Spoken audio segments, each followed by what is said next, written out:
student media, third floor. Yeah, I'm a DJ. Oh, nice. Yeah. Nice. What do you do? I'm starting a TV show called The Bite. Oh, is it like a cooking show? Actually, it's like a satirical news show. So like news about food, right?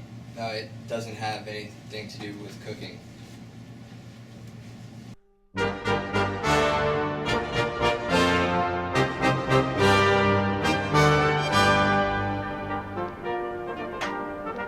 Oh, I didn't even see you there. Hey, welcome to The Bite. I'm your host, Sean Smith. This is our first episode of all time. We hope you enjoy it. We're going to hit you with a couple great segments, but first we'd like to hit you with some headlines. In the sports world, the NC State basketball program has been predicted to win Super Bowl 47. Yes, that's right. After a David and Goliath victory against number 1 Duke, dreamers everywhere are encouraged to dream. When asked about the troublesome discrepancy between the two different sports, the basketball coach did comment, "We've got high hoops." You know, pun's a pun. We're gonna keep it rolling. Here. The most moderate man in America died yesterday.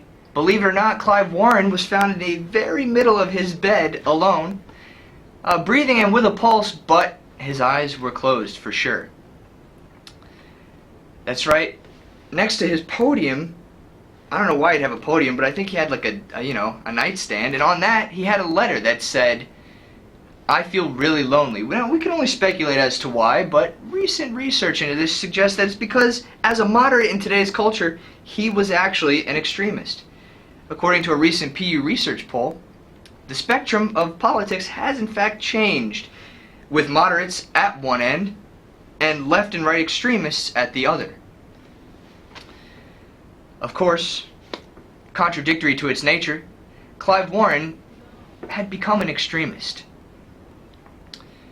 The powerful DC lobby, the National Punslinger Association, also known as the NPA, has asked that we refrain from making emotional investigations into this story and let things cool down out of respect for his family. We thought this was a reasonable request, and unfortunately found out that Clive Warren did not have any family.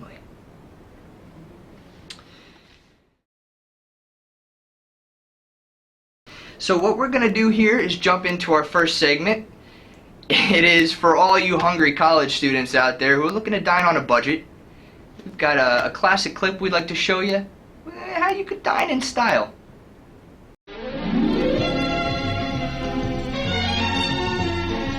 Welcome to Dorm Delights with our chef Glenda. This week we make Lay Easy Mac. Just because easy is in the title, don't underestimate its difficulty. First, peel off the protective seal and dispose responsibly. Don't litter our planet. Pour in the proper amount of water, being vigilant not to spill a drop. Then, pick up the Easy Mac and put it in the electromagnetic radiation box, like so. Oh, Glenda. In the meantime, find something productive to do. Here, Glenda is folding some towels. Oh, Glenda, you'll need some more practice folding those towels. Alas, our Easy Mac is ready to be taken out of the electromagnetic radiation box.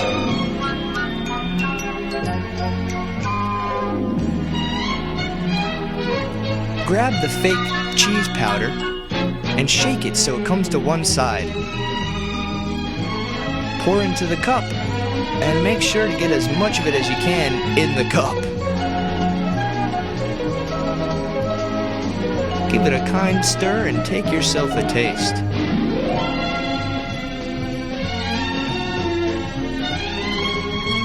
Oh, I don't think Glenda likes it very much. Oh, Glenda. Tune in next week.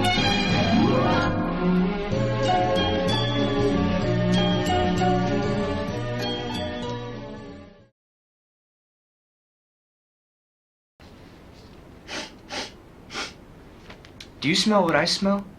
I smell an investigation on this week's The Bite Investigates. Hundreds of students drink coffee every day at NC State University, but there is something dirty in the water. You heard me, poop. Pioneered by producers in Thailand, this method of coffee cultivation is thought to give the coffee a more natural flavor. As the method goes, they feed the coffee beans to the elephants and let them simmer in their digestive systems. Cultivation then ensues. Rumored to have reached our campus, we had to dig a little deeper. How do you make your coffee? Most of our specialty drinks, for an example, we would take our milk, steam it up, and take our cup and put a certain type of syrup in it. A certain type of syrup? I have a feeling that's not the kind of syrup I want to be drinking.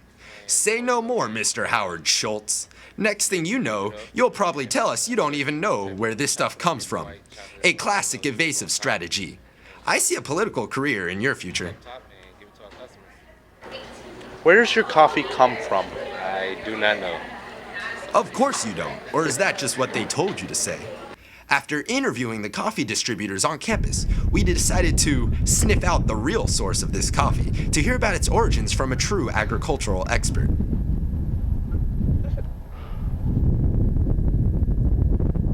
His name is Morton Gaskilius. How do you get the flavor in the beans? We use a natural technique to preserve the earthiness and natural flavor of the coffee beans. It is an ancient technique originating from the Indian subcontinent. Do you have any cows that are your favorite? I mean, can you name any of them? Yeah. Do you use elephants? Where are they? My elephants, they went extinct, unfortunately. We ended up having to make the coffee with these cows, actually. This one is Upton Sinclair. Yeah, he always seems to get mad at me when he knows I'm up to something. Guilty as charged. We took our taste test to the streets, using Cup A as the dung variety and Cup B as a decoy. So, I have 2 cups of coffee, Cup A and Cup B. You're going to take a sip of both and tell me which one you like better. This is right here. You're going to take a sip of both and tell me which one you like better. Here's Cup B first. Alright, it's okay. Cup A. Wow, that's really good. Definitely like cup A better. Interesting. This is really nice. You can really yeah? taste the earthy undertones, earthy pungent undertones. Yeah, it's very lovely. Very rich. Where'd you get that coffee? You don't want to know. Okay. So there you have it. In this case, ignorance really is bliss.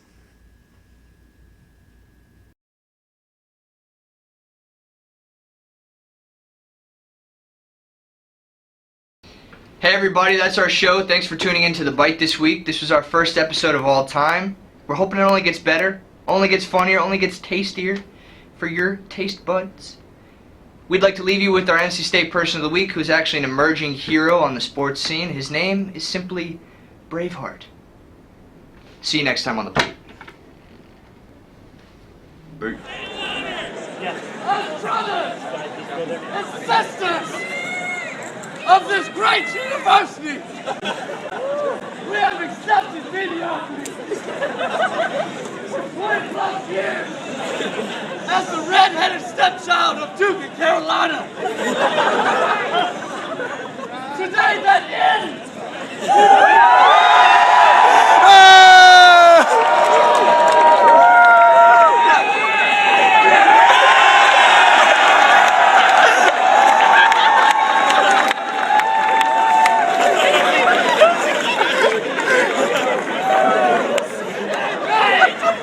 Come to our arena, but they will never take our